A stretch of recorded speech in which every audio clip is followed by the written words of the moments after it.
If somebody had told me 26 years ago that I'd be making bells and making a living, I'd have called him nuts.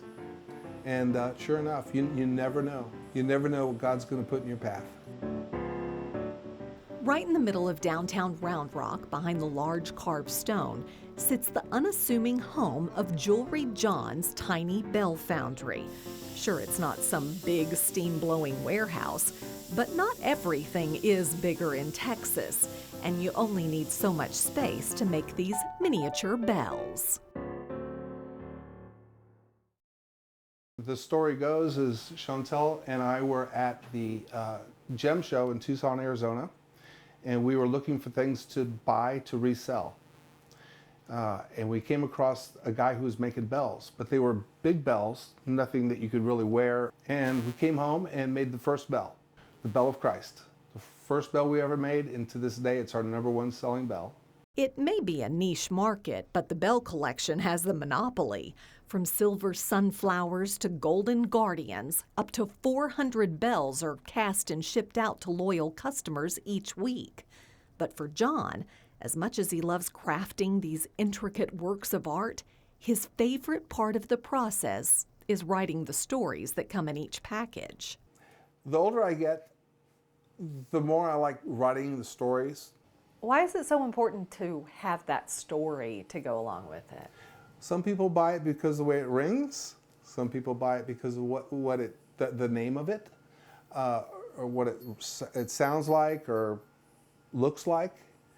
But most people read the story card and they go, "That's for me."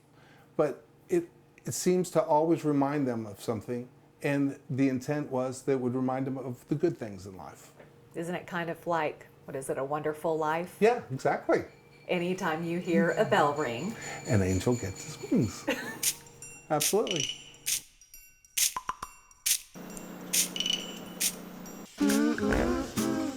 Over the years, John and Chantel's message has remained the same.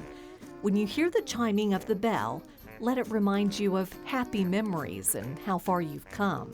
For John, his bell collection rings in memories of working in healthcare and the truth in the statement that you'll never work a day in your life doing what you love. When I was working at the hospital, we were underpaid and overworked.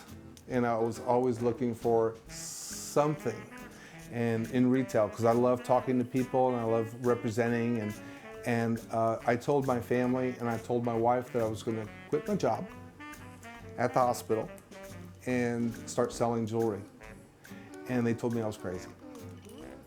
And I probably was.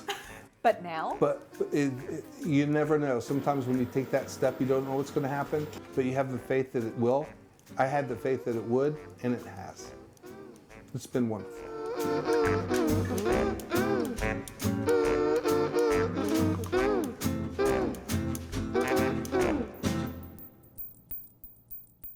Looking for more stories like this one? Just hit the subscribe button for more great stories about Texas and Texans.